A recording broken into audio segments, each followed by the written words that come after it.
La parole est tout d'abord à l'orateur du groupe qui a demandé ce débat, Madame Nathalie Goulet, pour le groupe Union Centriste, pour 10 minutes.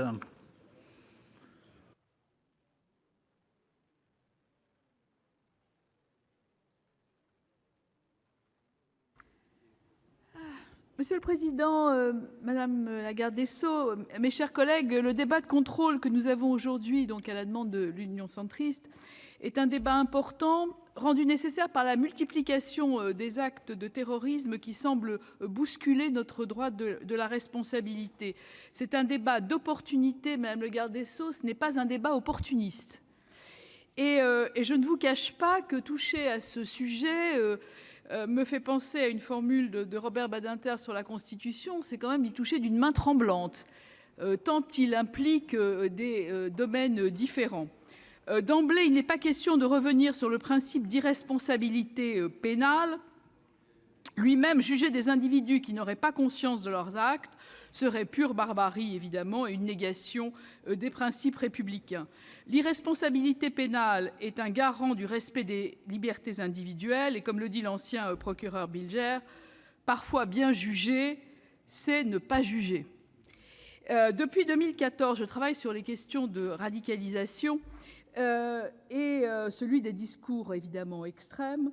Violent s'applique aussi à l'extrême droite, la suprématie blanche.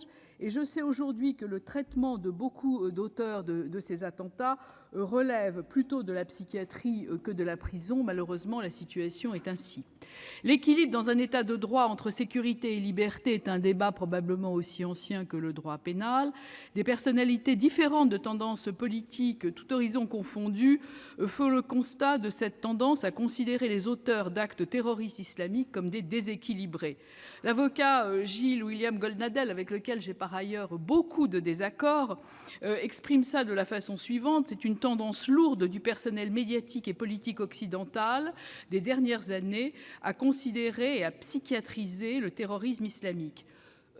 Plus sérieusement, je dirais, en tous les cas de façon plus constante, le quasi-lanceur d'alerte en matière de djihadisme et de djihadistes français, le journaliste David Thompson, souligne en ces termes: appréhender uniquement le djihadisme sur le prisme d'une pathologie mentale ou d'un enrôlement sectaire vise à permettre aux autorités de nier la rationalité de l'engagement individualiste, politique et religieux qu'il représente indéniablement auprès des acteurs concernés. Et cette réalité est plus dérangeante à admettre politiquement.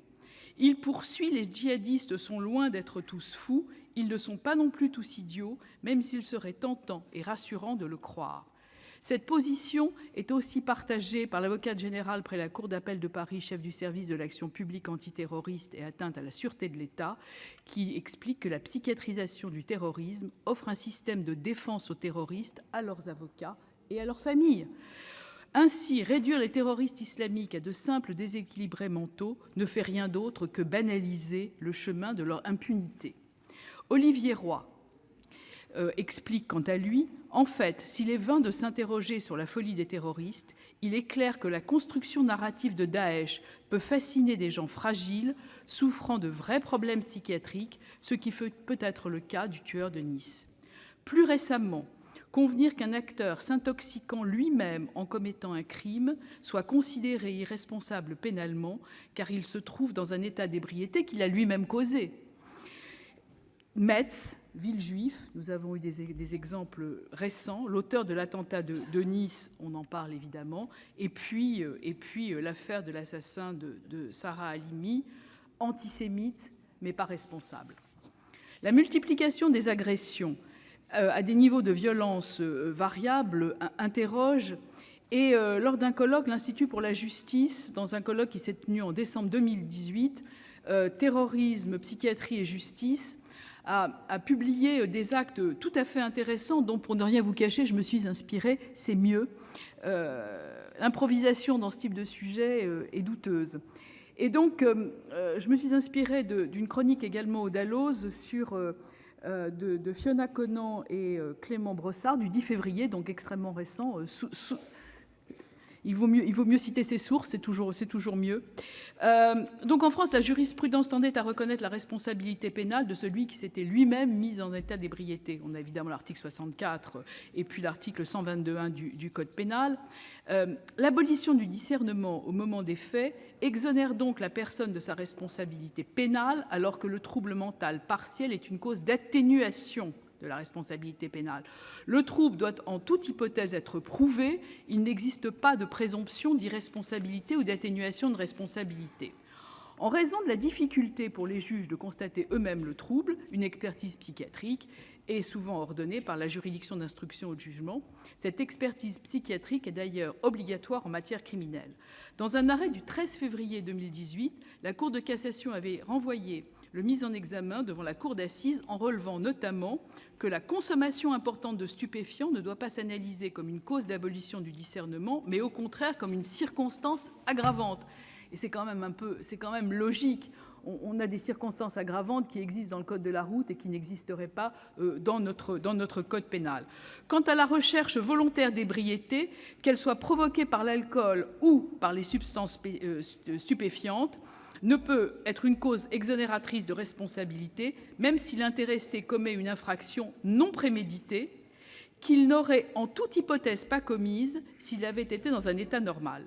Des études multiples montrent que le nombre de ces derniers s'intoxiquant volontairement afin de se donner du courage pour pouvoir procéder à leur acte délictueux.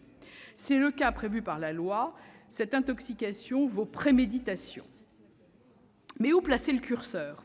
Où se trouve la frontière entre, d'une part, l'irresponsabilité pour cause d'intoxication et, d'autre part, la cause aggravante de responsabilité ?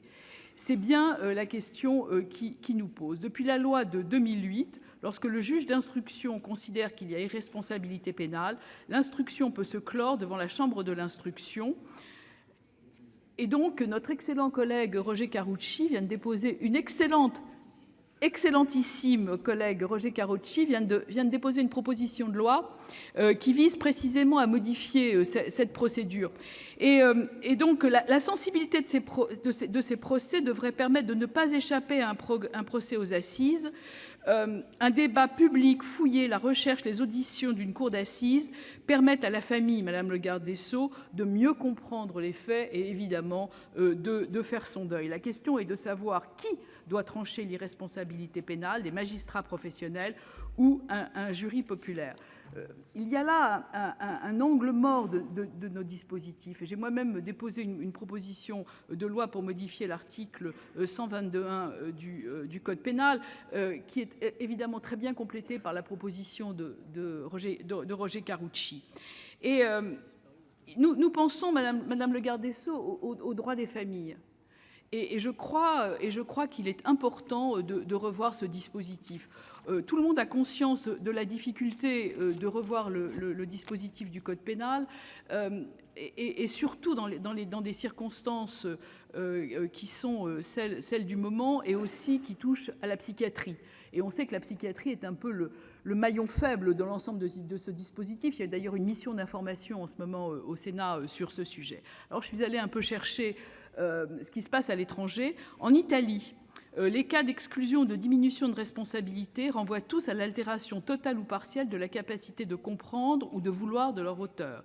Il convient de relever que parmi les facteurs spécifiques d'irresponsabilité, outre les pathologies mentales, l'intoxication ponctuelle ou chronique par consommation d'alcool ou de stupéfiants est largement évoquée dans 5 articles du Code pénal. L'auteur qui savait ou aurait dû savoir que sa consommation causerait une altération de ses facultés est jugé responsable.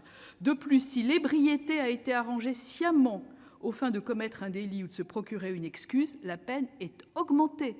Et la même disposition s'applique dans le code allemand. Dans le code allemand, il n'y a pas de disposition spécifique, c'est la jurisprudence qui, elle, a élaboré un dispositif pour conserver la responsabilité de l'auteur qui commet un acte délictueux dans un cas d'intoxication dont il souhaitait ou pouvait prévoir les conséquences néfastes et qui n'a pris aucune mesure pour empêcher sa survenue. Donc, Madame le garde des Sceaux, je crois qu'on est là dans un sujet qui est extrêmement délicat. qu'il faut traiter avec, pour le coup, discernement. Mais je crois que le travail qui est fait par les pénalistes, par les psychiatres, par les parlementaires, devrait vous montrer qu'il y a là quand même une faille, un maillon manquant dans notre dispositif de responsabilité. Et à tout le moins, on ne peut pas arguer de sa propre turpitude, je dirais, en tous les cas. Je ne peux pas être sous l'emprise de stupéfiants volontairement, boire de l'alcool volontairement, commettre un acte délictueux volontairement, et ensuite aller chercher une excuse au motif que je n'ai pas conscience de l'acte que j'ai commis. Madame le garde des Sceaux, je conclurai en pensant aux victimes. Je crois que ce maillon manquant serait un maillon supplémentaire dans l'aide des victimes à faire leur deuil. Je vous remercie. Merci, cher collègue. Dans la suite du débat, la parole est à monsieur Dany